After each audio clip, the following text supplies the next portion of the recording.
Kruse here. I hope you are doing well today. I am doing fantastic today. I am very grateful and very honored that you are taking this moment to take a look at me. A quick little thing. This is for you. It's totally free. It's a private, so I have to add you to it. It's a SOAP daily Bible study. So it kind of tracks along with some of the things that we talk about here today. And that QR code will bring you to Rock Church's SOAP page. And so I invite you to be a part of that. Here we got Right Now Media. Because you are watching this video, and for no other reason, you don't have to pay anything, you have access to 25,000 Bible studies. And so we are a small church, but we get the subscription for our people. So that QR code, you can join up under Rock Church, and there's kids stuff, and there's adult stuff, and there's Bible studies, and there's just tons and tons of things. We have been doing a series. We've been asking all of these different why questions. Why? And so today we are looking at why should I trust God? Why should you trust God? I got a question for you. Have you ever felt like life is an ongoing battle? Like no matter what you're doing, you're either in the middle of in this life, you're either going to be in the middle of a difficult time or a difficult fight. You're either coming out of a difficult time or a difficult fight, or you're going into a difficult time or a difficult fight. Because it's just part of life. We all do it all of the time. And so maybe you're here and you're watching me and you're fighting an addiction. Yeah, you're looking to pay some bills. You're fighting to keep your kids on track. Man, little Johnny is doing dumb stuff at school. Maybe you're fighting to keep your marriage together, and your wife has told you that she's leaving. Maybe you've just got crazy people around you and you just need a little bit of help. Maybe today you're the crazy one and you're feeling worn down. You've been fighting depression. You've been fighting discouragement. You've been fighting doubt. And you're like, God, why? Why should I trust you?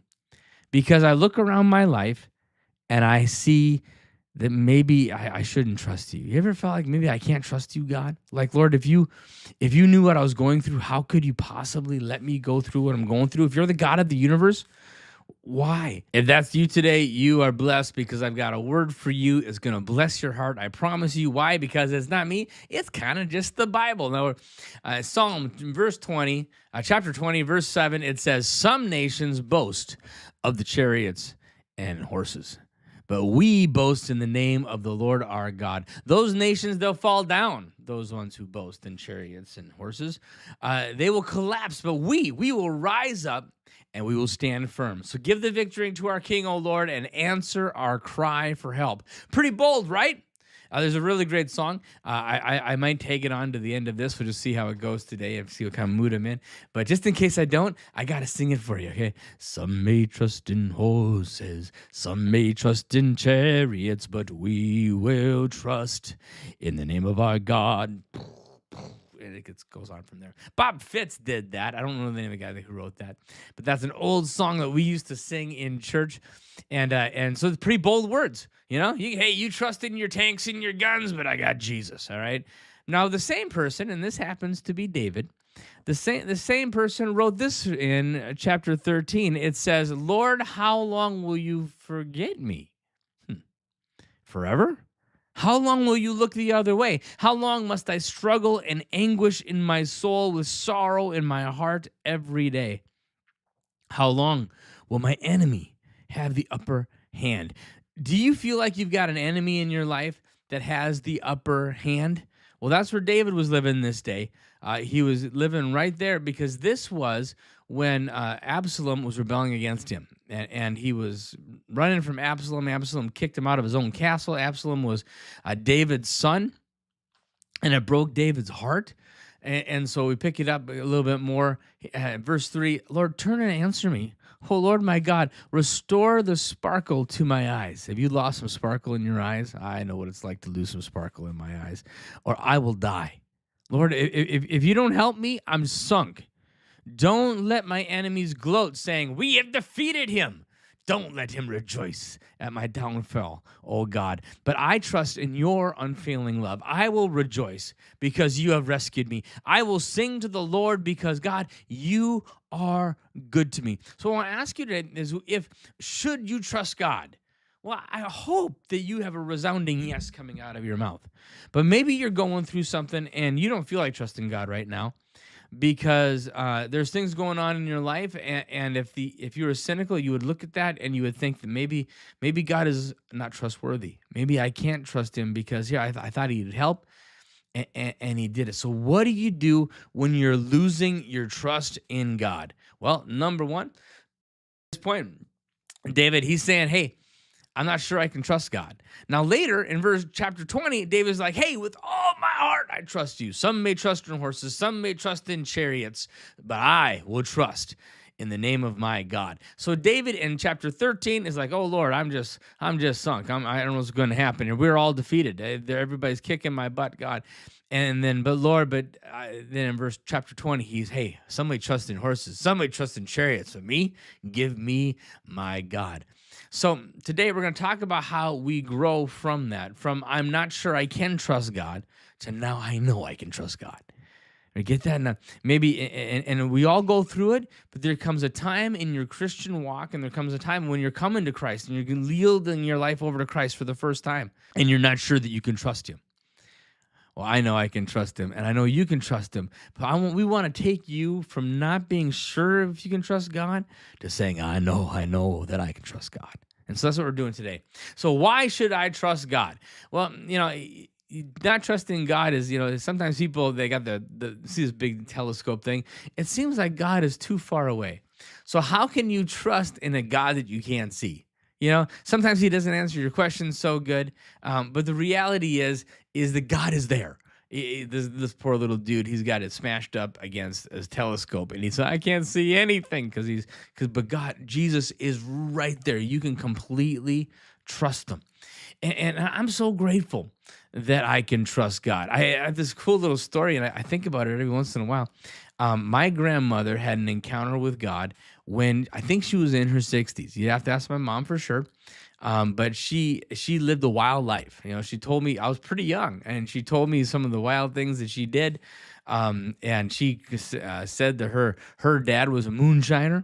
And so she learned to drink early. She said he'd mix a little sugar in it when she was very, very young. And she liked it when he drank because he was so kind when he was drinking, was what my grandma said.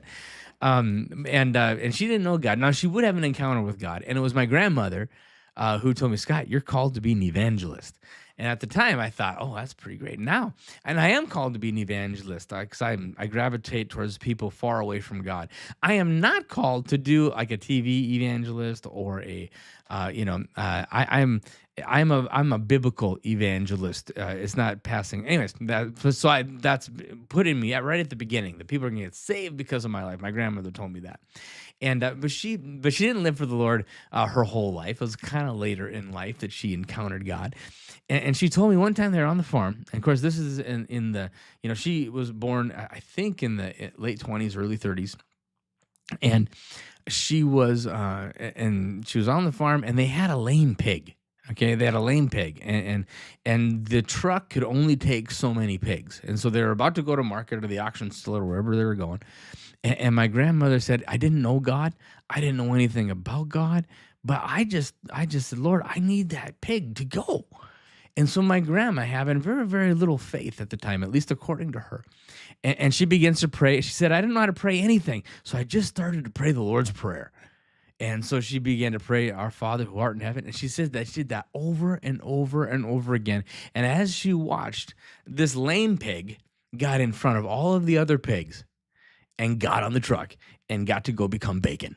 So bless God for that. But it meant so much to her because God knew her and he loved her and he was beginning to build that trust with her. He's to say, hey, I'm just here and I love you and I'm for you. I love you and I'm for you.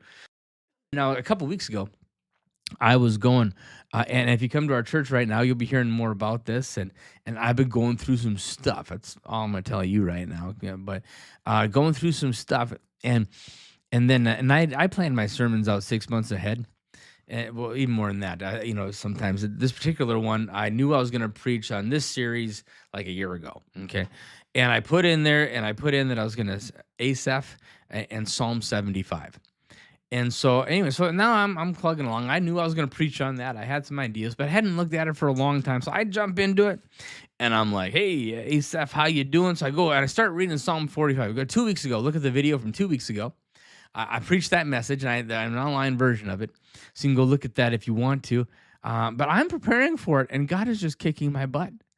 There's a line in there that is.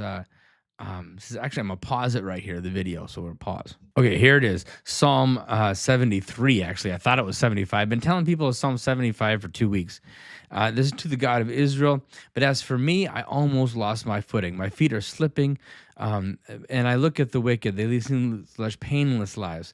But there's one thing in here I wanted to show you. Did I keep innocent for nothing? I get nothing but trouble all day long. But then it says, when you arise, O Lord, you'll laugh at the enemies. Then I realized my heart was badder. It says in verse 14, I get nothing but trouble all day long, and every morning brings me pain. And I realized that was the most painful time for me.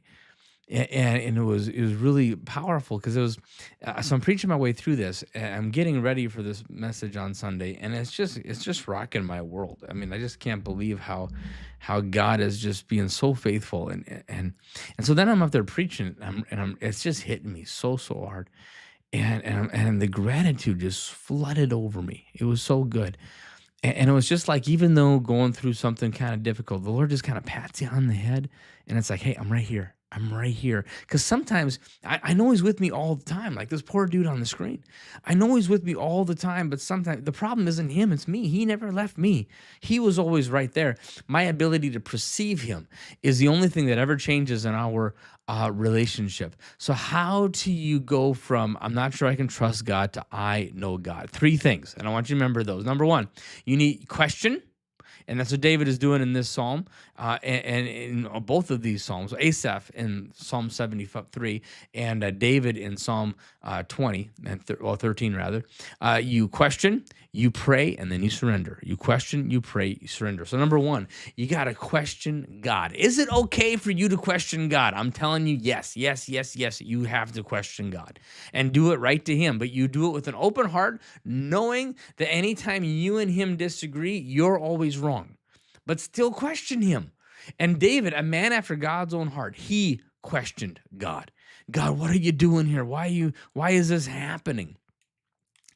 Someone said right now, Abraham, Joshua, Herschel said, well, closer to God when we're asking questions than when we think we know all the answers. How's that for a powerful statement? We are closer to God when we're asking him questions and we're saying, God, why? And so we're going to look at this in the story of Jesus. Here, a dad has brought a child to Jesus in chapter 9, and he's like, hey, my son, we'll read it. The Spirit often throws him into the fire or into the water trying to kill him. Lord, have mercy on us and help us if you can. Did you catch that last little 3 words? If you can. He wasn't even sure Jesus could. Lord, have mercy on us and help us if you can. I'm telling you that God would rather that you run to him with your questions than run from him with your doubts. Do you catch that? He knows what's in your heart anyway. You can be honest with him. You can just puke on him. You get all of your insecurities, doubts, and fears. I just want you to lay them at his feet. Just unashamed and just lay them all right there. I would rather you run to him with your questions than run from him with your doubts. So number 1, don't be scared of questioning. All the great ones did, okay? So next, you pray. You spend time with God. So Jesus gets back at this guy. He says, hey, what do you mean if I can? Really? If I can? Have you been paying attention? If I can, Son of God here, Messiah, gonna be risen from the dead. If I can, Jesus asked. And then Jesus says, hey, anything is possible if a person believes. And then the Father instantly cries out. And see, this is how my conversations go with him sometimes. I will be kind of disrespectful to God. I'm like, God, this is the way you should handle this. This is how you should have blessed me. This is how you could have done things. Lord, all you would have had to do is do this one little thing, and then everything would have gone so right. It would have been so good, God, if you'd just done this one thing I asked you to do. And God, but what do you mean if I? So then God will spank me, okay? Because He's always right, I'm always wrong. If we disagree, that's just how it is.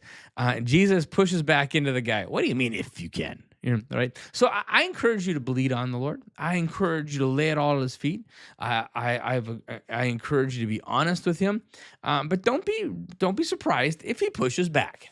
Okay, because He's certainly done that to me many, many, many times in my prayer life. What do you mean if I can? Jesus asks. Anything is possible if a person believes. But here's the part that is really important. And this is what you need to do. This is what I need to do. The father instantly cried out, I do believe, but help me overcome my unbelief. Isn't that beautiful? It is so honest and so precious. And I'm telling you that a heart that is longing for God, even in the midst of their doubts, is precious to your Jesus. Precious to your Jesus. He says, I want to trust you, but I'm not sure how to trust you. Help me, oh God, to trust you. So how did Jesus respond? Well, he heard the dad's prayer. He heals the guy. The kid gets completely healed. And so Jesus responds to the honesty. He responds to the snarkiness, if you can. Well, it wasn't snarky. I think it was desperate. Lord, if you can. And Jesus is like, if you can. Come on, anything is possible if you believe. But then he doesn't just chew the guy out, because Jesus does get a little snarky with him, right? If I can. But he doesn't leave dad there. No. Dad of this demon-possessed child.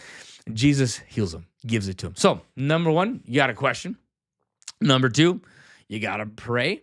Have that conversation with the Lord. Take your doubts and just shove them right in His face and let Him spank you if you need a spanking, a firm talking to, or maybe even bring that quiet peace that just knows everything. Number three, and this is so important. They're all important. I want to say this is the most important one. I don't know. They're all important. But number three, if you don't do it, you don't get it. I mean, if you don't do it, it doesn't happen. If you don't do this one thing, your entire Christian life is screwed up. And that is you got to surrender.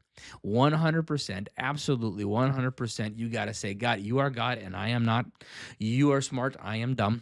Lord, your way is perfect. My way is not. Okay? You surrender 100%.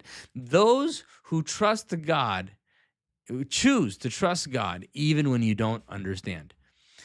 Choose to trust God, especially when you don't understand. You surrender. You lay it right in there. Look at what it says in Proverbs 3:5. It says, trust in the Lord with all of your heart and do not depend on your own understanding. We read this last week too. Trust in the Lord with all of your heart. Do not depend on your own understanding. Seek His will in all you do, and He will show you the path to take. Oh, I got to unpack a couple of things here. Trust in the Lord. Your understanding is stupid. His is not. If you are reading the Bible and it says not to do something and you're like, yeah, but there's all these great reasons to do it, you're wrong. I'm telling you, I'm so sorry, but you're wrong. You're wrong. You argue with the Bible, you will always be wrong because it is right and you are not. And I disagree with God all the time. I mean, I wish I was even joking with you, but I'm actually not joking with you. He blesses in ways I wish he'd do stuff. Him and I, but you know why it works is because when I realize I'll say this to the Lord, the Lord and I disagree on this. But He's God. I'm always right. I know I'm wrong. I don't know why I'm wrong because I've only got my human understanding to figure it out, right? I don't know why I'm wrong. I just know that I am when I disagree with the Bible, and so I submit. I submit. And then seek His will in all that you do.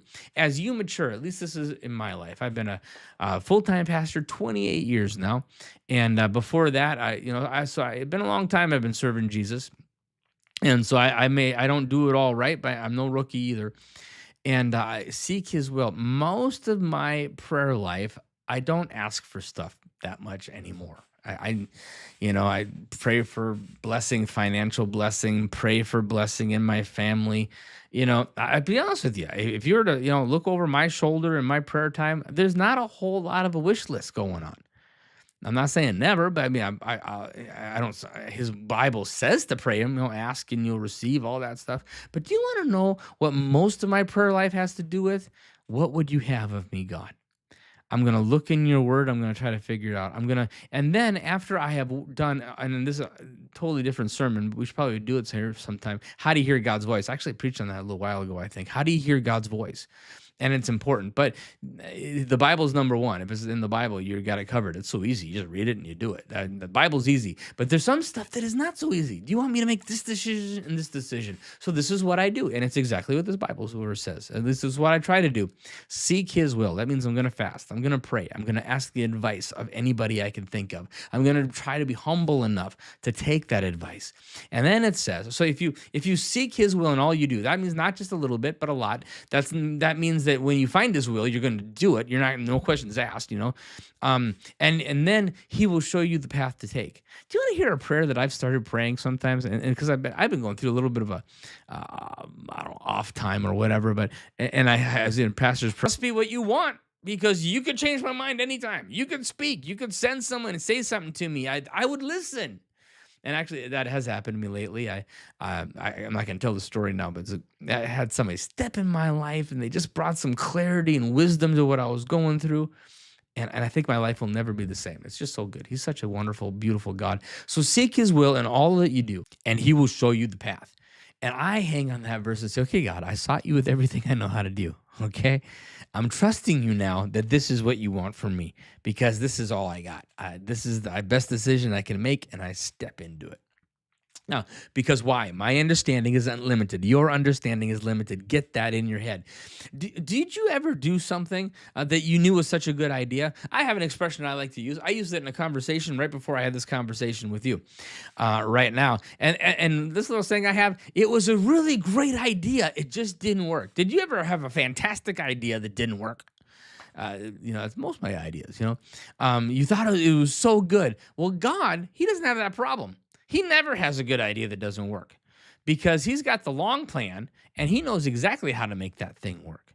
Now here's what comes down. We have to choose to trust even when we don't understand. And if you have not dealt with that yet in your life, I'm telling you, the day is coming because the Lord is going to purposely put you in a situation where you're going to have to choose to trust Him. And if you don't choose to trust Him, your spiritual growth is going to stop because you are going to limit His ability to bless you and sanctify you. Sanctify you is just becoming more like Jesus.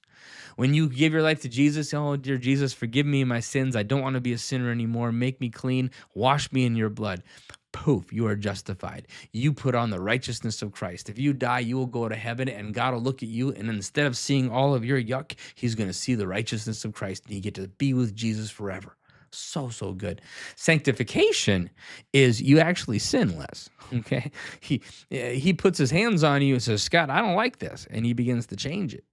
Now, if you say, no, thank you, Lord, I'm not saying you go to hell for one of those, but I wouldn't play that game. No. Fear of God, beginning of wisdom. If He puts His hands on you to sanctify you and you politely say, no, thank you, Jesus, I think you've got some serious problems, not only in this life and the next. Bad for you. Don't do that. Choose to trust Him completely. Now, Jesus asked, when He was in the Garden of Gethsemane, He did this exact same thing. He said, if it's possible, remove this cup. Not my will, but your will be done. He does that while He's in the garden. He's already told Peter he's going to defeat. He's going to pretend he doesn't know him. He's already told Judas, hey, Judas, you're going to betray me in a little while. He told the rest of them, all of you are going to be gone. To which Peter's like, no, I won't. And Jesus like, no, yeah, you're all going to be gone. And then He brings them to the Garden of Gethsemane. And, of course, Peter, they're all falling asleep. And Jesus gets irritated with him. And Jesus chews them out. And He's in the garden of him. And He prays for us. He says, hey, Lord, I pray for all of those who believe. Isn't that great that when Jesus was in such pain and anguish in the Garden of Gethsemane, He was thinking of you. He was praying for you in the garden. I just love that. And He says, Lord, if it's possible, remove this cup. Please don't make me drink this cup of suffering. But God, not my will, but your will be done. See, trusting God doesn't mean that you get what you want, all right? It means that you know that the God who loves you is working things out for your good, that He's got you in mind, that He loves you and you can trust Him. So you're not going to get what you want. You can get what you need, all right? Romans 8:28, it says, and we know that God causes everything to work together for the good of those who love God and are called according to his purpose for them. And this verse, there are some things that are challenging, but Lord, what in the world is working for good for me in this situation? But you know what? His perspective is so different from yours. It's not even close to the same. He has an eternal perspective. Just read the book of Revelation. And, I'm telling you, Christians die all the way through it. I mean, over and over and over again, the martyr's blood is crying out, all of these things. And this verse even works for them. This verse works for the missionary whose family is killed. This verse works, and we know that God causes everything to work together for the good of those who love God, called according to his purpose, because his purpose is not on this planet. This planet is going to burn. We're going to die. You're going to be dust. You might live to be, 70, 80, 90. I'm going to live to be 130 years old, but it's a twinkle in God's eye. It's just a moment in eternity. And all of a sudden, then there I am, and I'm going to be face to face with my God, and it will all be worth it. So how do you know? How do you grow to trust God, a God that you can't see? Well, you question him because he's faithful to answer those questions. He's faithful to put you in your place if you need to be put in your place. He's faithful to put up with you even when you're being ornery. You pray. And you say, God, help me in my unbelief. Help me trust you. I need your help, oh God. And most important at all, I think it is most important because I think it's the hardest to do, is to surrender. To say, Lord, you are God and I am not. And if I don't understand, that does not make you less. It makes me less because you are God. And I love you so much. And here's what I want to leave. This is a cliche. I love cliches. I make up cliches to get a truth slammed in my head very quickly. And so I want to slam this truth in your head here today. And that is this: if it comes from his hand, I want it. It's just as simple as that. If it's painful and it comes from his hand, blessed, he wants me. But his perspective is not mine. And so if it comes from his hand, I want it, even when it hurts, even when it's bad.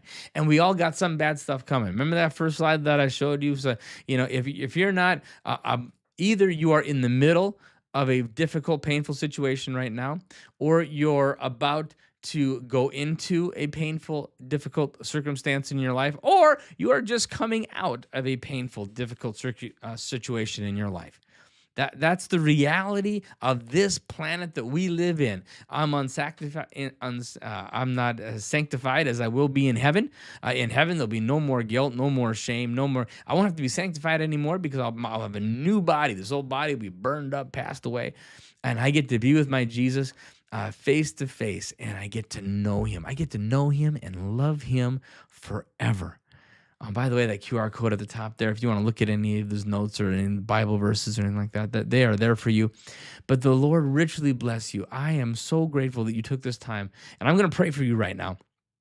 And I'm going to pray for you that you would trust God with all of these things. So, dear God, I thank you that you are good and faithful. You are good and faithful in my life. You're good and faithful in the life of the people that I am ministering to. And I know, God, that sometimes it's hard to see your hand, but I know that it's always there. So, God, I pray that you would help me, oh God, to ask you good questions. And Lord, when I am feeling insecure, when I'm feeling broken, when I'm wondering, God, don't you see me? Don't you see me, God? It hurts so bad. Lord, I just pray, God, that I would be bold enough to lay those questions at your feet. And God, and then, Lord, when I lay those questions at your feet, we're going to pray. And I'm going to pray, oh God, would you help me in my unbelief? Jesus, thank you for being so tender with that dad, that you were a little snarky with him to let him know, hey, you really need to have faith. But then he just heals the son. Oh, Lord, I love the rich young ruler when he says, hey, would you help me in my unbelief? God, thank you for being so patient with that prayer. Help us with our unbelief, oh God. And Lord, I thank you that I can just surrender myself to you and you just take care of the rest. Seek the kingdom of God above all else and live righteously, and he will give you everything you need. Lord, that's what you said in Matthew 6:33, that if I just seek you, everything else takes care of itself. Oh man, if I just seek you, God, everything else just is right there, because if it comes from your hand, I want it. I want you, oh God. So have your place in my life. It's all on the throne, all the way up. I submit completely to you today, God, and I give you my life, and I thank you for being a God that I can trust. In Jesus' name, amen. May the Lord richly bless you. Hope to see you in church